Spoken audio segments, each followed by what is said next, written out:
sans vous remettre en cause, sans remettre en cause MCI, mais je voudrais, avec votre permission, en signe de protestation contre l'acharnement qui s'abat sur l'opposition ivoirienne, c'est-à-dire le PDCI et le PPACI et tous ceux qui ne sont pas d'accord avec le 4e mandat, je voudrais, avec votre permission, pouvoir me retirer du plateau pour aller marquer ma solidarité à nos camarades qui sont encore à cette heure-là à la préfecture de police. Donc, je voudrais... Non, c'est pas... S'il vous plaît, monsieur. C'est pas... Non, c'est pas... Il parle de Fabrice Lago, écoutez-moi. Monsieur Lago, c'est une fuite. C'est de pas nous respecter.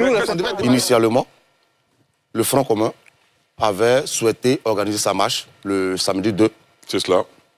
À partir sur le VGE jusqu'à la place de la République. C'est par un communiqué du préfet, en lieu et place d'un arrêté, comme cela est prescrit par la loi, que nous avons appris que notre manifestation était interdite. Par la suite, on nous a offert 2 possibilités, parce qu'on nous refusait le VGE. On nous a offert soit la commune de Cocody ou la commune de Yopougon pour la manifestation.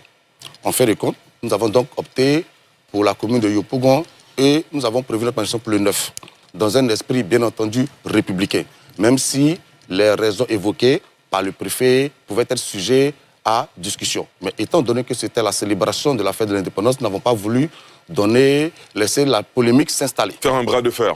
Nous avons donc entamé les mobilisations en direction de nos militants pour les inviter à participer à cette marche.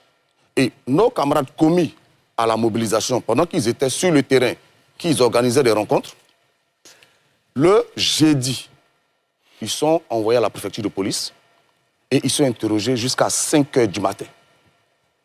Je précise 5 h du matin. Et la majeure partie des questions tournaient autour de où tu as fait le CP1, avec qui tu causes dans ton parti, ce genre de questions. Parce que cela pourrait s'interpréter comme une volonté de boycotter la mobilisation qui était en train de se mettre en place. Ils ont été libérés à 5 h. Nous n'avons pas voulu rentrer dans la polémique. Nous avons continué de faire notre travail parce que nous étions convaincus que les Ivoiriens répondraient présents à notre manifestation. Le vendredi, 3 autres cadres du PPACI ont été convoqués à la préfecture de police.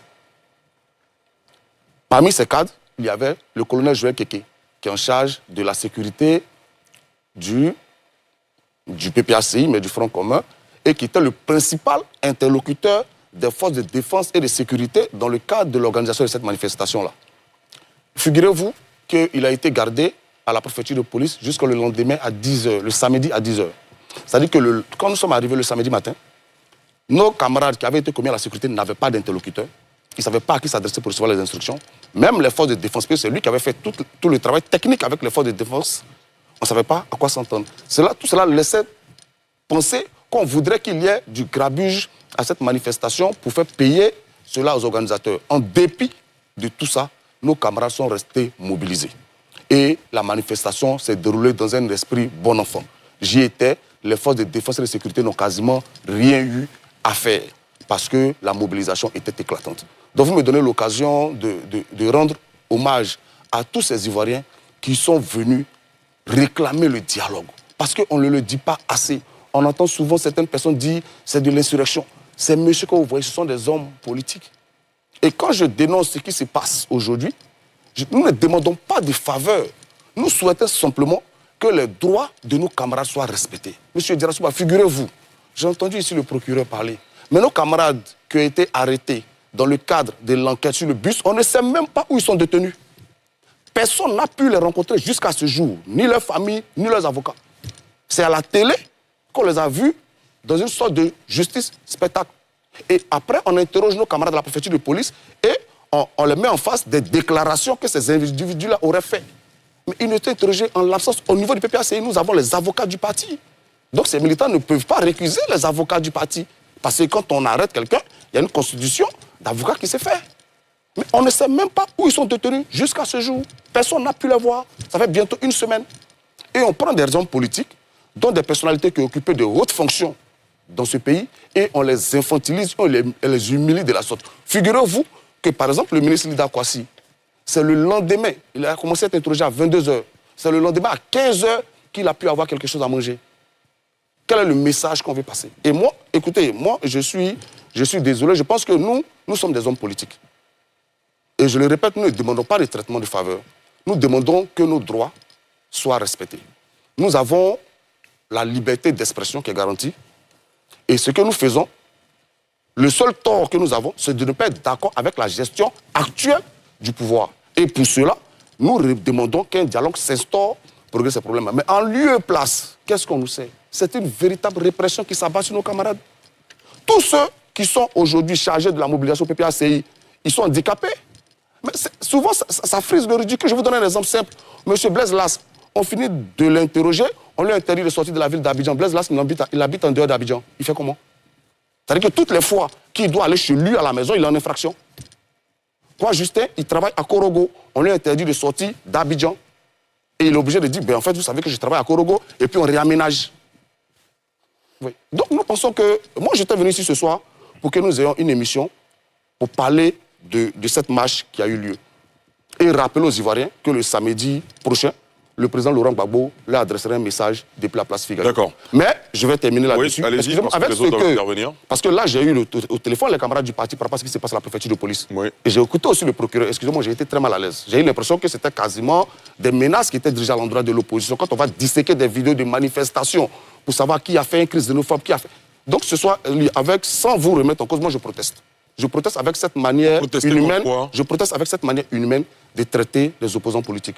Je proteste sans vous remettre en cause, sans remettre en cause NCI, mais je voudrais, avec votre permission, en signe de protestation contre l'acharnement qui s'abat sur l'opposition ivoirienne, c'est-à-dire le PDCI et le PPACI, et tous ceux qui ne sont pas d'accord avec le 4e mandat, je voudrais, avec votre permission, pouvoir me retirer du plateau pour aller marquer ma solidarité à nos camarades qui sont encore à cette heure-là à la préfecture de police. Donc, non, c'est pas... C'est pas... Monsieur, s'il vous plaît, monsieur.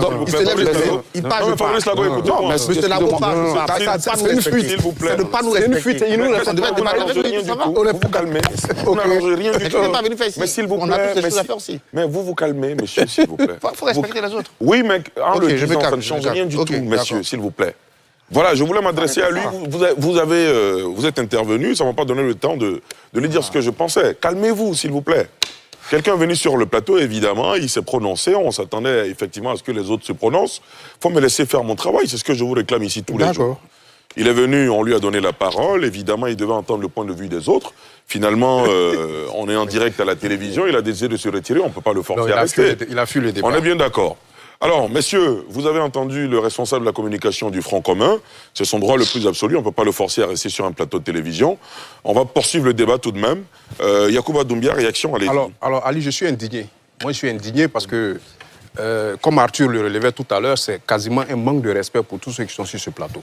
L'indignation est d'autant plus grande que les éléments de langage que M. Fabrice Lago a pu obtenir de ses mandants en venant sur ce plateau, mais ils sont très mal placés. Et chaque fois, je vais leur faire ce rappel historique. Quand Fabrice Lago vient parler des conditions inhumaines dans lesquelles certains des leurs sont détenus, mais Fabrice Lago est très mal placé pour en parler. Ils ont la chance à cette époque, ils ont la chance qu'ils viennent dire qu'il y a des gens qui sont détenus dans des conditions inhumaines. Quand eux, ils gouvernaient le pays, chaque fois, on va le leur rappeler pour qu'ils comprennent.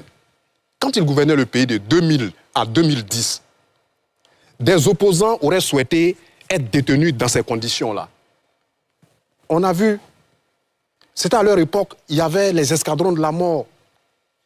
C'était à leur époque que des militants de l'opposition, notamment du RDA, en pleine campagne électorale, ils ont été criblés de balles à Yopougon. Les enquêtes n'ont pas abouti. Il n'y a même pas eu d'enquête sur cette situation. C'était encore à leur époque que des opposants, pour des tentatives de manifestation, je parle du 23, 24, 25 mars 2004. À l'époque, le PDCI même a marché, François Konan est là. Je dis bien tentative de marche. 150 morts selon l'ONU, 500 morts selon l'opposition à l'époque. En décembre 2000, je l'ai rappelé ici, tentative de marche de l'opposition entre le stade Félix Houphouët-Boigny et Cocody, 300 morts selon la Croix-Rouge. Quand vous avez géré le pouvoir dans ces conditions, vous n'avez pas de leçons, vous ne pouvez pas vous asseoir sur un plateau et tenter de donner des leçons à qui que ce soit. Et puis, les gens qui sont arrêtés, mais ils sont arrêtés sur la base d'éléments précis. qui sont mis à disposition. On peut ne pas être d'accord avec, mais on laisse la procédure aller jusqu'au bout. Quand il parle de l'arrestation, comment on appelle ça, de l'interpellation du chargé de la sécurité du PPACI, mais il oublie de rappeler que dans la nuit du 1er au 2, si ma mémoire est bonne, il y a eu des jeunes qui s'en sont pris à un bus qu'ils ont incendié. Ensuite, ils ont caillassé un véhicule de la police. Mais la plupart de ces jeunes-là, c'était des membres de la sécurité du PPACI. Ça, ils ne le rappellent pas. Mais c'est tout à fait normal que dans une procédure, c'est la logique, que dans une procédure, des éléments qui appartiennent à votre sécurité, qui commettent du grabuge, quand on les prend, mais il faut interpeller aussi celui qui est chargé de les gérer. Est-ce qu'il n'a pas été libéré par la suite? Si après les auditions, on ne lui reproche rien, mais on le libère, mais ça, il ne le rappelle pas. Et ce qui est encore plus grave, et c'est par là que je vais terminer, le PPACI a fait son communiqué. Ils ne se sont même pas solidarisés des actes de terreur posés par leurs camarades. Ils se sont plutôt indignés du fait qu'on ait arrêté des gens. Mais on ne les a pas arrêtés parce qu'ils sortaient d'un dîner gala. On ne les a pas arrêtés parce qu'ils sortaient d'une foire de carnaval. On les a arrêtés parce qu'ils ont posé un acte de terreur. Ali, j'ai été victime en 2015 d'une agression de ce qu'on appelait à l'époque les microbes. Je vais vous expliquer mon expérience. J'ai eu un arrêt de travail pendant 1 mois pour soigner ma blessure. J'ai été poignardé par des microbes. Mais ce n'est rien devant ce que j'ai vécu comme préjudice psychologique. Pendant toute cette période, 2015, pendant près de 2 à 3 mois, quand je voyais des gens faire du footing, je prenais peur.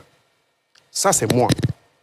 Mais imaginez-vous tous ceux qui étaient dans l'environnement où s'est déroulée cette terreur des jeunes qui sont allés incendier un bus, qui ont caillassé le véhicule de police et il y a même eu des coups de feu. Imaginez le tort psychologique qui leur est fait. Mais quand on est incapable de venir se solidariser de ce que ces gens-là ont vécu et qu'on vient plutôt dénoncer les gens, par exemple, et qu'on vient plutôt dénoncer les autorités qui ont procédé à des arrestations au fin justement de situer les responsabilités, j'ai dit que le PPACI est un parti qui n'a pas de leçon à donner. Il a eu raison de partir. En réalité, ce n'est pas une indignation, il a fui le débat. Parce qu'il savait réellement que le contenu, on allait décrypter en détail le contenu de leur activité. C'est ce que j'ai à dire pour le moment. Très bien, docteur François Conan. Ben, moi, c'est ce que je vous disais tout à l'heure, là. L'atmosphère ambiante qu'on commence à vivre depuis un certain moment, c'est la preuve qui est là. Parce que les gens ont l'impression qu'ils ne sont pas écoutés. Et puis, il ne faut pas prendre de mauvais exemples. C'est pas parce que ça s'est passé hier et qu'aujourd'hui, on peut justifier ce qui se passe aujourd'hui. Moi, j'en avais parlé avec le procureur. Il est vrai, il y a des actes d'intimidation pas possibles au sein des partis politiques. Mais il faut quand même arrêter le harcèlement. Bon, je ne vais pas m'attarder sur ça, mais par rapport à la mobilisation, c'est un message fort que l'opposition envoie au pouvoir. Comme ils ont la pour dire, nous sommes là, écoutez-nous. Voilà. Vous n'êtes pas les seuls sur le terrain politique, nous sommes là. On a le droit de réclamer justice, de réclamer que les choses se passent normalement et dans l'ordre. Mais ceux qui vivent aujourd'hui, ils sont obligés de marcher ou même de protester. Ils ne peuvent que faire ça. Parce que le pouvoir refuse de les écouter. Comme si eux, ils n'existaient pas du tout. C'est de ça qu'il s'agit. Et je pense que on doit quand même mettre de l'eau dans nos vins pour que... Dans nos rougis. Dans nos vins, parce qu'il faut qu'on arrive à un minimum. Je donne un exemple. Le porc-épic, dans leur terrier, parfois quand il fait très froid, s'ils se collent ensemble, ils se piquent. Ils trouvent une distance respectable pour bénéficier de la chaleur des uns des autres et puis éviter qu'ils se blessent. Je pense que c'est un peu ça. Je sais qu'on ne sera jamais d'accord, mais il y a quand même un minimum sur lequel on peut s'entendre en Côte d'Ivoire. Très bien. Voilà. Professeur Banga. Ali, moi, il y a des mots qui me font rire. Quand j'entends qu'en Côte d'Ivoire, il y a une véritable répression, franchement, je ris. Honnêtement, sans me moquer de ceux qui souffrent, ça fait rire. Ouais. Mais il faut être sérieux un coup, là. Vous parlez de véritable répression en Côte d'Ivoire? Dans quel pays nous sommes? On les voit rire, là, dans un... En fait, je comprends. Il faut pas... On a eu le procureur tout à l'heure. Hier, le PPACI, le Front commun, a fait une manifestation avec une belle mobilisation. J'ai moi-même pris mon téléphone, j'ai envoyé un message à tous ceux que je connais au PPACI, dans le Front commun de l'organisation, pour leur dire bravo, félicitations, c'est bien. En termes de mobilisation, depuis que je le regarde depuis des années, c'est la première fois que j'ai une vraie manifestation avec une vraie mobilisation. Voilà. Deuxième chose, mais qui gagne en réalité? Parce que c'est tellement contradictoire avec ce qu'il dit, parce que qu'est-ce qui était salué, en plus de la mobilisation du PPACI? Ce qui a été salué, c'est le niveau de la démocratie en Côte d'Ivoire, Ali. Dans quel pays d'Afrique francophone, ici, où nous sommes, on va citer tous les pays, vous allez avoir l'opposition qui va faire une manifestation comme ça, avec des milliers de partisans, encadrés par la police, présentés sur toutes les chaînes, y compris sur la chaîne nationale publique. Mais c'est un niveau de démocratie qui fait rêver plein de pays. Dans tous nos voisins, il n'y a même pas de parti d'opposition. Mais il faut arrêter de vouloir moquer la Côte d'Ivoire. Je pense que hier, l'opposition a démontré qu'elle mobilise, mais la Côte d'Ivoire a démontré qu'elle est une démocratie en progrès. Je mets quiconque au défi de me montrer ça chez nos voisins. Parce qu'on applaudit toujours les voisins quand ils font des choses démocratiques, mais ça, on ne voit pas. Tout à fait. On ne le voit pas. On ne le voit nulle part ici.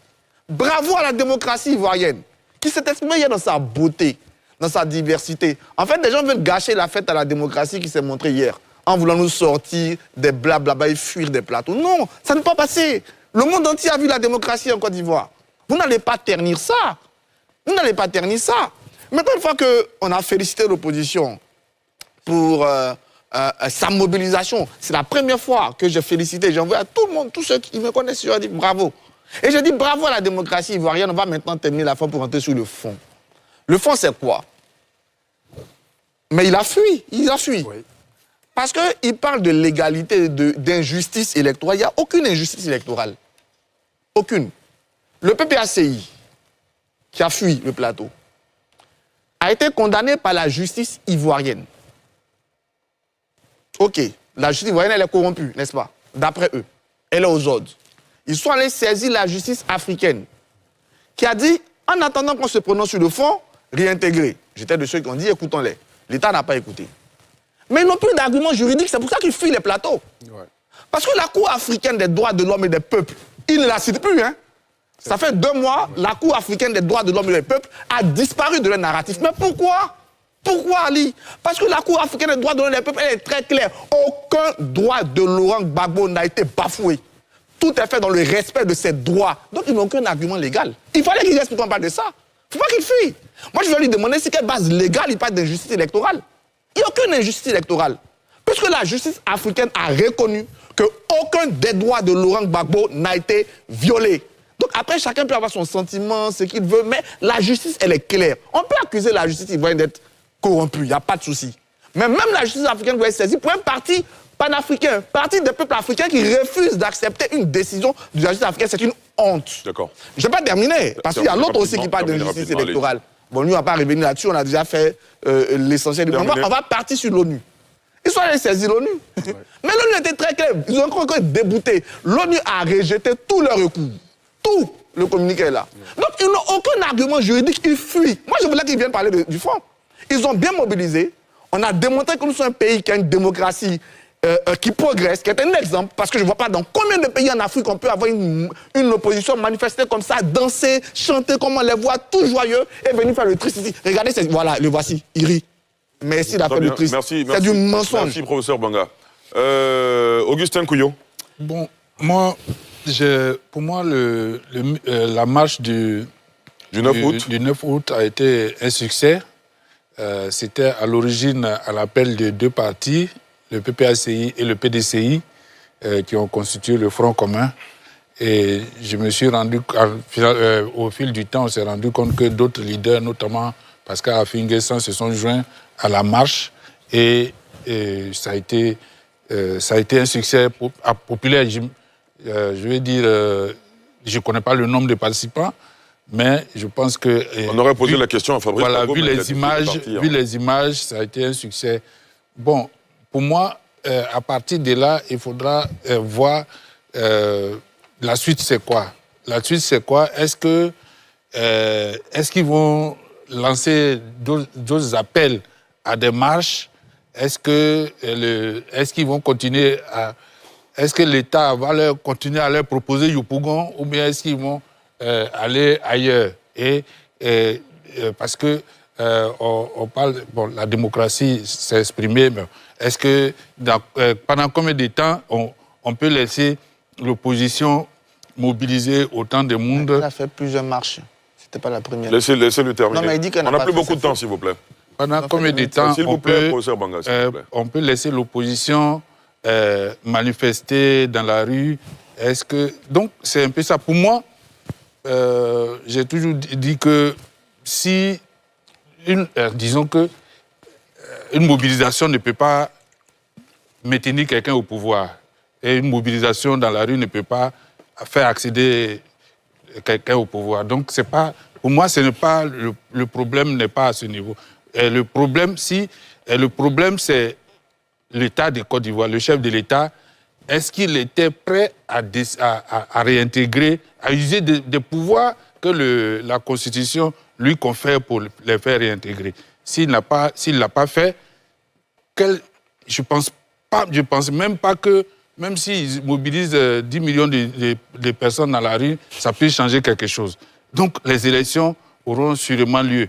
Mais dans un contexte délétère, et c'est ça qui est l'inquiétude de beaucoup de gens.